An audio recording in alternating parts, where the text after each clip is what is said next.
how to fix QR code scanner not working in Realme P3.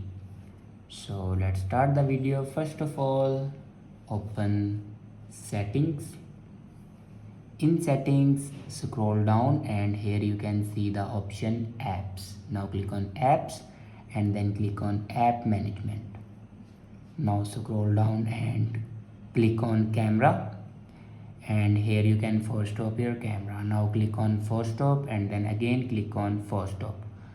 After force stop your camera, then click on storage usage, and here you can clear the cache memory of camera. After clear the cache memory of camera, then go back to your home screen and open your camera. In camera, on top you can see the scanner icon. Now click on it, and here you can enable your scanner. After that, go back to your home screen and open settings. In settings, scroll down and here you can see the option system and update. Now click on it, and on top you can see the option software update. Now click on software update, and here you can check your latest version will be updated or not.